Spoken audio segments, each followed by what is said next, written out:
This all started with me just minding my business. We were in the middle of doing a tuning school, and I hear this guy roll up, and I'm like, what the heck is that? We got no appointments today. We're doing a tuning school. This guy's like, hey man, Cooper told me I could park here. Can you guys fix this thing?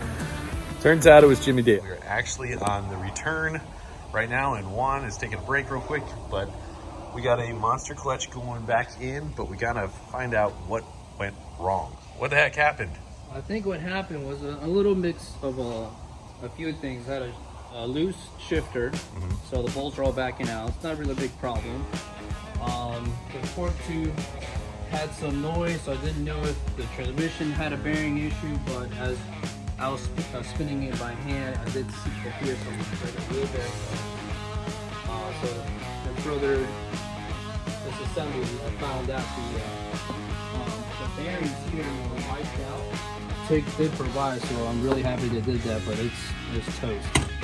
So I replaced them all three. They also provided a coupler. But so you get rid of the rubber guibo, and then we're gonna use. Yeah, so I typically don't replace both of them because I don't exactly like the fact that it's fully billet. So I use a GM on the front and the billet on the rear. He's got an RPM trans, which honestly that's pretty dope.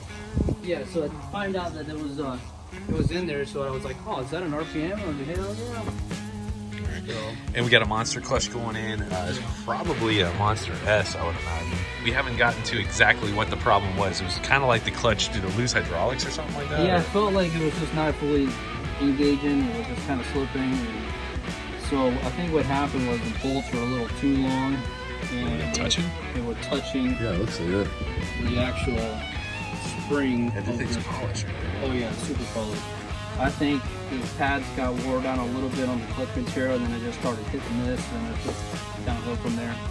You got a little like war paint on your face. Yeah, yeah. You probably just like wiped your hands on your face. Dang. I didn't even notice that until now. We were just talking about how amazing your hair was right before this. Yeah, it's been super crazy, and I just haven't had time to get a haircut. It's normally just not long. You need a haircut like every 4 days. Yeah. The Simpsons doing Bram Stoker's Dracula. Dude, you got these two giant. It's really impressive. It's huge. It's better than me. My hair is migrating from my head to my back. You know? It's a good problem to have. I guess so. You can't grow any in your face. So. No, I can't. This is can't grow nothing. So I'm very jealous of Jeremy's luscious beard. Yeah, so it started tapering on the edges here. Oh, dude, yeah. I saw the spring right there too. Yeah, so there's the spring action there. This one's a little bit more, but yeah.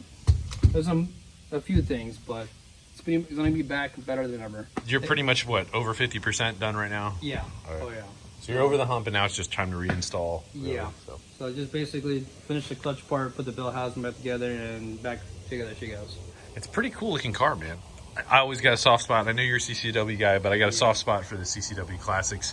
And this big fatty right here, 315, 3017. Yeah, looks great. So this is actually a CCW race series. And this is kind of neat too. You don't really see many people still rolling around with the titaniums, but I would make the argument as to why not. These things are so awesome. Normally, it's pretty hard to pick up a catback with one hand like that. But this thing weighs, I don't know, it's probably like 15 pounds at the most. Yeah. Whereas the other ones are like 40. You know, so super awesome to have a great tone, and generally they don't really cause much restriction. Oh, another thing, I spotted me some T1 bars. Those are the thickest ones you can stick on here, man. And I heard when those came out, that was like unstreetable, blah, blah, blah. No, dude, those are freaking awesome. That is the nastiest sway bar I know of to put on, you know, C5 or C6. Okay, so when we fired up Jimmy's car and kind of pulled it in, I really noticed that the drivability sounded like not so good. It didn't really sound right. And then even when we was kind of driving in, I was like, it sounded like there was a lot of stuff that was a little bit hunty, surgy, sounded a little bit funny. So one of the first things I want to look at here is actually how this has a PCV system that has an issue. It actually has a vacuum leak and an unmetered air leak. This vent right here is a problem because that actually has the factory PCV system connected a little bit funny. So not only is this something that we see really, really commonly, we actually teach this in our tuning school about how the correct and incorrect way of the PCV system. So normally the factory has a port coming off the throttle body is the clean side, has seen calculated air from the mass air. That portion of airflow goes into the crankcase. From the crankcase, it returns back there. But Right now, we have a break in that circuitry. So because this area has vacuum, this is sucking through the crankcase, which means this. So there's really no difference than this being wide open here. When the car is running, you actually don't see vapors coming out of here. It's actually drawing in.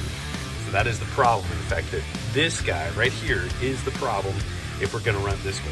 Basically, there's a fork in the road. You can either go one way or the other. You can't have both the factory's designed circuitry with that. You can either vent all your crankcase vapors out through here, or you can run it like factory, but you can't have both.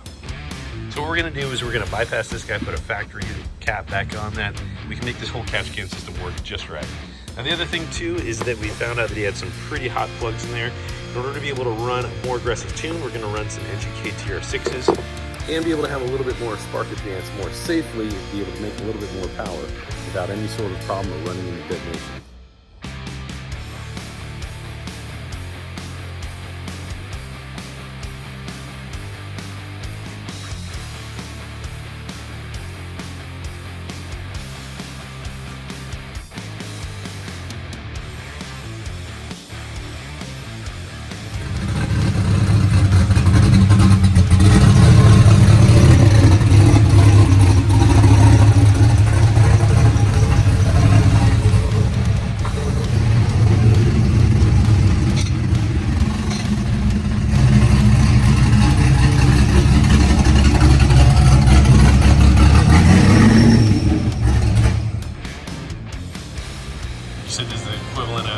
It's like doing dishes when you can't afford your own meal, so you gotta work.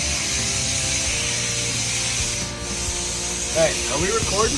Oh, we are right now. Put it in the comments. Is there any difference in Gen 3 LS valve covers? And I'm not talking about 1998 LS1 valve covers. We all know those are different. In the spinner bolt style LS valve covers, is there any difference between a truck or a Corvette or LS1? Okay, because of that style PCV port versus the other one that has a drop-in PCV, yes, there is. What, like, so this guy. Jeez. These guys are like, I got some Corvette valve covers. Oh, but Corvette tax, is it going to cost you like twice as much as the regular valve covers did? Well, I was trying to put it on without a valve cover gasket, just so we could do the job over again. oh, did you tell them what we found? Why we did the valve covers? No, you gotta recap here. Hold on. What? There was two problems to your situation here. A leaky valve cover and then some holes. There's holes all the way through that. You can see the light in there. There's no There way we go. you can see the light. Can you see the light? Jeremy's all like, I like making family-friendly content. Yeah, this here. guy, you can't do nothing with. Nah, no family-friendly content here. Now that we're here, it was pretty good because we're sitting here bickering about a bunch of nonsense. It was kind of fun. So I had a good time. Now Yeah. it's back together. Jeremy's on. Did you pull the coil packs off? Like, what do I look like? All the Johnnies have been pulled off and put back on. We even did some weight reduction. I like the fact I'm only that you- putting 2 bolts in my valve covers. Juan is going to put well, actually, too many bolts in well his now valve covers. you could put them all in because they're not Exactly. stripped. Exactly. No, it only needs 2. This thing had many different PCV leaks, not just what we had initially thought. We had leaks in the valve cover, we had front cover, we had rear cover, we had actually holes in the valve cover. That Never we just seen that. found. That's a unique one. Yeah. So most of these guys, well, half of these guys are stripped. But all right, so let's get back to our baseline. The base tune that we had in there was like right at 500 wheel. Immediately threw another tune in there. It was very, very rich. And we got the air fuel in the ballpark. And I threw a little bit more timing on it. I only had like 18 degrees of timing on this guy. And we went to like 24 degrees and instantly picked up like 20 across all the way across the board. So still a little rich on the top end. We're trying to fix that out and trying to get a little bit more timing on the top there too. 526. 498. Pretty solid pickup so far. No reason. But- At least that one's Look, weight reduction. if you only left tune on there, okay, and you let's just say you was like, I got a bad coil pack, and then you take one off, right, and then you dropped it on the side of the road, you're gonna be wishing you had the center ones on there. If I got a bad coil pack on the side of the road, I don't have another coil pack to be like, oh, I got a bad coil pack. I'm gonna swap it. Well, He's then- got you there. Well, you do have a phone, right?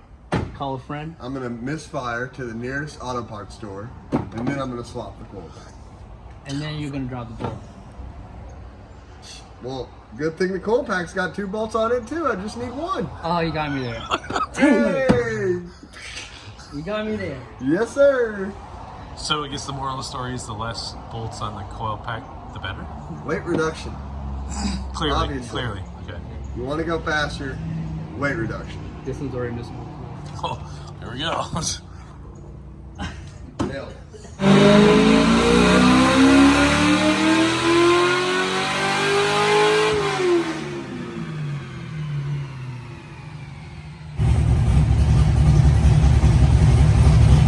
So after having the valve covers on and off 4 times, multiple different valve cover gaskets, and then finally rerouting the PCV system, we get it.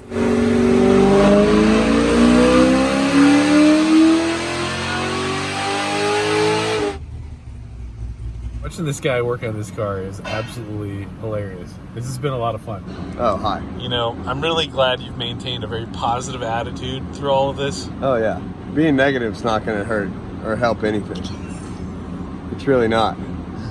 You know, you continue to just push along despite everything that has been thrown at you.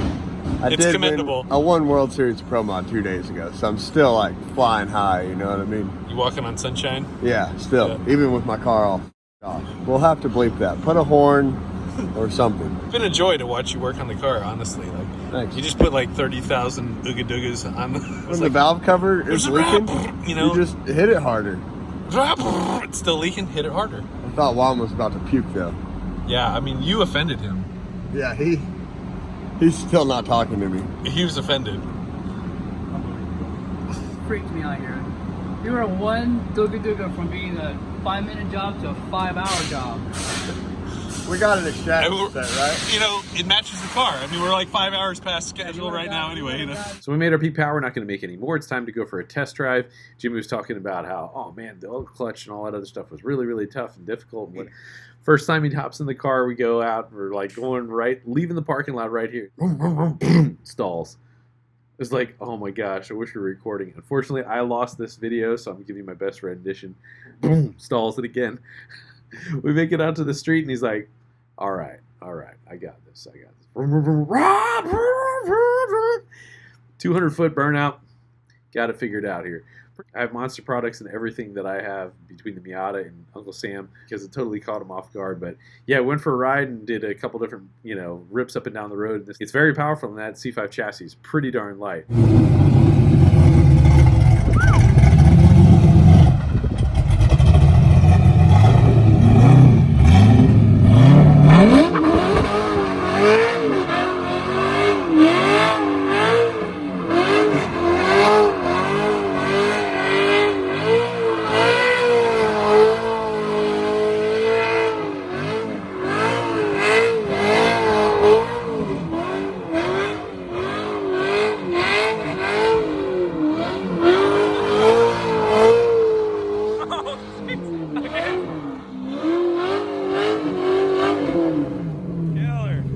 All right, brother. Well, it's been a day. It's been more than a day, and honestly, I think we made the best of a bad situation. So, again, thanks for hanging in there, bud.